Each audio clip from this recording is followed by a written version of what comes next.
আপনারা বাড়িতে খুব সহজে এক বাটি আটা দিয়ে এই রকমের সহজ নাস্তা বানিয়ে নিতে পারবেন।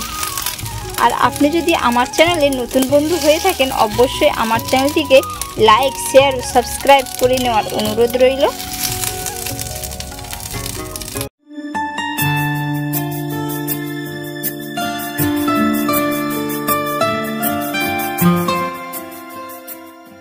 আজ আমি আপনাদের দারুণ একটি মজার রেসিপি শেয়ার করব। ইউটিউবের একটি বিখ্যাত রেসিপি। এর জন্য আমি এক বাটি এখানে আটা নিয়েছি। আপনারা আটার পরিবর্তে ময়দারও ব্যবহার করতে পারেন। আর আপনারা এই রেসিপিটা কিন্তু বাচ্চাদের টিফিন থেকে শুরু করে সকালের ব্রেকফাস্টেও খেতে পারবেন। পরিমাণ মতো লবণ দিয়ে দেব। ময়ামের জন্য দিয়ে দেব সাদা তেল। আপনারা এখানে সাদা তেলের পরিবর্তে ঘির ব্যবহারও করতে পারেন। ঘি দিলে কিন্তু দারুণ হয়। অল্প করে একটু সাদা তেল দিয়ে দিচ্ছি। এইভাবে ভালো করে ময়াম করে নেব। দিয়ে অল্প অল্প জল দিয়ে একটি সফট আমি ডো তৈরি করে নেব।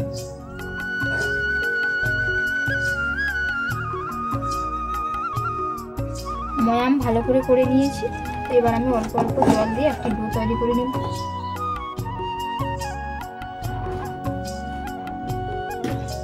অল্প অল্প জল দিয়ে খুব সুন্দর একটি সফট ডো তৈরি করে নিয়েছি। আর বন্ধুরা, কে কোথা থেকে ভিডিওটা দেখছেন অবশ্যই কিন্তু কমেন্ট করে জানাবেন। এবং আপনি যদি আমার চ্যানেলে নতুন বন্ধু হয়ে থাকেন, অবশ্যই আমার চ্যানেলটিকে লাইক, শেয়ার ও সাবস্ক্রাইব করে নেওয়ার অনুরোধ রইল। তো এবার আমি এটা রেস্টে রেখে দেবো 10 মিনিটের জন্য একটি ঢাকনা দিয়ে। এইদিকে আমি কয়েকটা ছোলার ডাল নিয়েছি। তো ছোলার ডালগুলো আমি 12 ঘন্টার জন্য ভিজিয়ে রেখেছিলাম। তো আমি হাফ কাপ ছোলার ডাল নিয়েছি। আপনারা যদি এখানে আটার পরিমাপটা বাড়িয়ে নেন, তাহলে ছোলার ডালটাও কিন্তু বাড়িয়ে নিতে হবে। তো জলে সুন্দর করে ভিজে গেছে। এবার আমি এগুলো শিলপাটাতে বেটে নেব। আপনারা চাইলে মিক্সিতেও বেটে নিতে পারেন। এক টুকরো আদা, কয়েকটা কাঁচা লঙ্কা নিয়েছি, ওগুলো একসাথে বেটে নেব। বন্ধুরা, এটা আপনারা চাইলে সম্পূর্ণ নিরামিষভাবে বানাতে পারেন। তো এখানে আমি নিরামিষভাবে বানাবো। আপনারা যদি না নিরামিষভাবে বানান, তো এখানে আপনারা পেঁয়াজ, রসুন ব্যবহার করতে পারেন। বন্ধুরা, এগুলো আপনারা কিন্তু অল্প জল দিয়ে বাটার চেষ্টা করবেন। বেশি করে জল দেবেন না, দিলে পাতলা হয়ে যাবে বেশি জল দিয়ে দিলে। এবার আমি এগুলো বেটে নেব। খুব সুন্দর করে একেবারে মিহি করে শিলপাটাতে বেটে নিয়েছি। তো এর মধ্যে কিছু মশলা মিশিয়ে নেব। তো প্রথমে পরিমাণ মতন লবণ দিয়ে দিচ্ছি। এবার এর মধ্যে আমি একটু ধনের গুঁড়ো দিয়ে দেব। বন্ধুরা, আমি কিন্তু এটা নিরামিষভাবে বানাচ্ছি। আপনারা চাইলে আমিষভাবেও বানাতে পারেন। তো আমিষভাবে বানালে আপনারা এখানে পেঁয়াজ এবং রসুন দিতে পারেন। তো এবার আমি জিরের গুঁড়ো দিয়ে দিচ্ছি। অল্প করে একটু হলুদের গুঁড়ো দিয়ে দেব। পুরো 1 চিমটে হলুদের গুঁড়ো দিচ্ছি। আপনারা চাইলে হলুদটা এখানে স্কিপ করতে পারেন। তো এবার ভালো করে আমি সমস্ত উপকরণগুলো একসাথে মাখিয়ে নেব। আপনাদের পছন্দ অনুযায়ী আরো মশলা অ্যাড করতে পারেন। আপনারা যেগুলো না দিলে নয়, আমি সেগুলো দিয়েছি।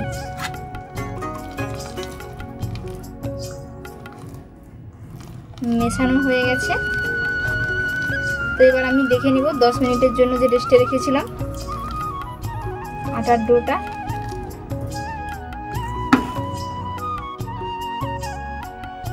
এই যে ডোটা অনেকটাই কিন্তু সফট হয়েছে। এবার আমি এর থেকে ছোট ছোট করে লেচি কেটে নেব। এরকম লম্বা লম্বা করে নেব প্রথমে, দিয়ে এবার এইরকম ভাবে ছোট ছোট করে লেচি কেটে নিতে হবে। এরকম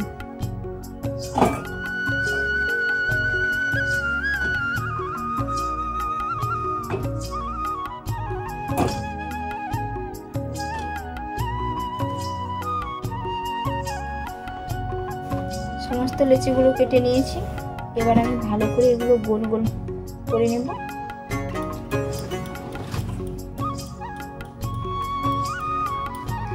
এই যে এরকম ভাবে কিন্তু সবগুলো তৈরি করে নেব।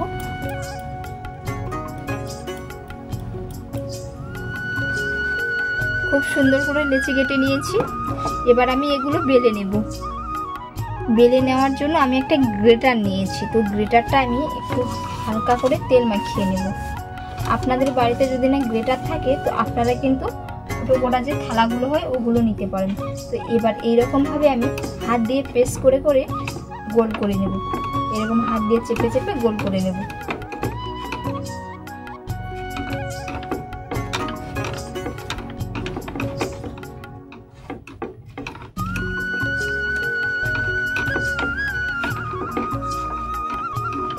করে সবগুলো আমি গোল করে নেব।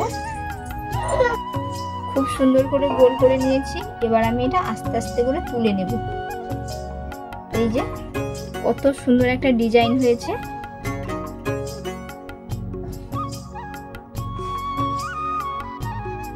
তো এর মধ্যে আমি একটু ছোলার ডালের যে পুরটা বানিয়ে রেখেছিলাম অল্প করে একটু দিয়ে দেব।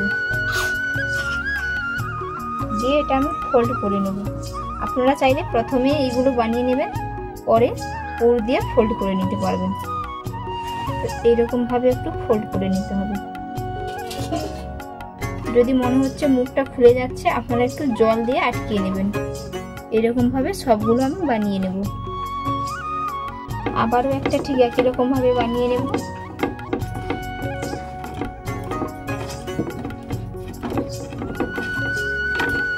এরকম ভাবে প্রেস করে করে বড় করে নেব।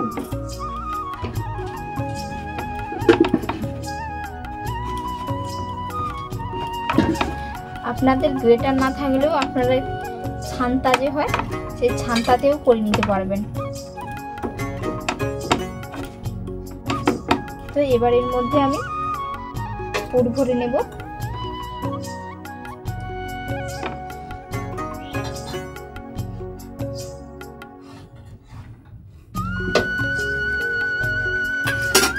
দিয়ে অল্প করে একটু জল লাগিয়ে নেব যাতে মুখটা না খুলে যায়।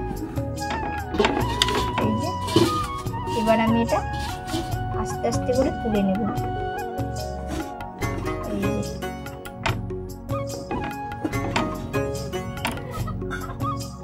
বন্ধুরা সমস্ত নাস্তাগুলো খুব সুন্দর করে বানিয়ে নিয়েছি আর দেখতে কত সুন্দর দেখাচ্ছে। এই অবস্থায় কিন্তু খেয়ে নিতে ইচ্ছে করছে। তো এইদিকে আমি কড়াইতে জল গরম করতে বসিয়ে দিয়েছি। জলটাও খুব ভালো করে গরম হয়ে গেছে। এবার আমি এগুলো দিয়ে পুরো 10 মিনিটের জন্য ঢাকনা দিয়ে সেদ্ধ করে নেব। এই যে দিয়ে দিচ্ছি। এবার আমি এগুলো সেদ্ধ করে নেব পুরো 10 মিনিটের জন্য। হয়ে গেছে, ঢাকনা খুলে দেখে নেব। এই যে খুব সুন্দরভাবে সেদ্ধ হয়ে গেছে। এবার আমি এগুলো নামিয়ে নেব। সবগুলো ভাপিয়ে নিয়েছি। তো এই যে তুলে নিয়েছি আর কত সুন্দর হয়েছে। একটাও কিন্তু ভেঙে যায়নি, ফেটেও যায়নি। দেখে নিশ্চয়ই আপনারা বুঝতে পেরেছেন। তো বন্ধুরা আপনারা কিন্তু এই অবস্থায় খেতে পারেন। তো আপনারা যদি চান এর টেস্ট আরও দ্বিগুণ বাড়াতে তো এর মধ্যে একটি তড়কা দিয়ে দেব। তো এগুলো আপনারা চাইলে আস্ত রাখতে পারেন কিংবা ফালি ফালি করে কেটেও নিতে পারেন। তো আমি এবার এগুলো ফালি ফালি করে কেটে নেব। আমি দুটো করে টুকরো করে নিয়েছি। তো এবার এর মধ্যে আমি তড়কা দিয়ে দেব। তো উনুনের মধ্যে আমি একটি তাওয়া বসিয়ে দেব। তাওয়া বসিয়ে দিয়েছি। তাওয়ার মধ্যে অল্প করে একটু আমি তেল দিয়েছি। তো এখানে আমি দিচ্ছি সাদা জিরে, কালো জিরে, একটা শুকনো লঙ্কা আর 1 চিমটে সাদা তিল। আপনারা চাইলে এর মধ্যে একটু কারি পাতা কিংবা ধনে পাতাও দিতে পারেন। হাতের কাছে নেই তাই দিলাম না। ফোড়নটা খুব সুন্দরভাবে ফুটে গেছে। এবার আমি নাস্তাগুলো দিয়ে দেব। বন্ধুরা এখানে আপনারা তেলের পরিবর্তে ঘিও দিতে পারেন। এর মধ্যে আপনারা চাইলে একটু লঙ্কার গুঁড়োও দিতে পারেন কালারটা ভালো আনার জন্য। যেহেতু আমি একটি হেলদি নাস্তা বানাচ্ছি এর কারণে লঙ্কার গুঁড়ো ব্যবহার করব না।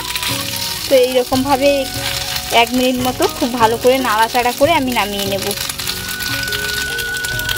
বন্ধুরা আজকের রেসিপি আপনাদের কেমন লাগলো অবশ্যই কিন্তু আপনারা কমেন্ট করে জানাবেন এবং বাড়িতে এইরকমভাবে একবার বানিয়ে খাবেন। খেতে কিন্তু পুরো অসম্ভব মজার হয়। আর এতক্ষণ পুরো ভিডিওটা দেখার জন্য আপনাদের অসংখ্য অসংখ্য ধন্যবাদ রইল। আপনাদের সাথে নেক্সট ভিডিওতে দেখা হচ্ছে।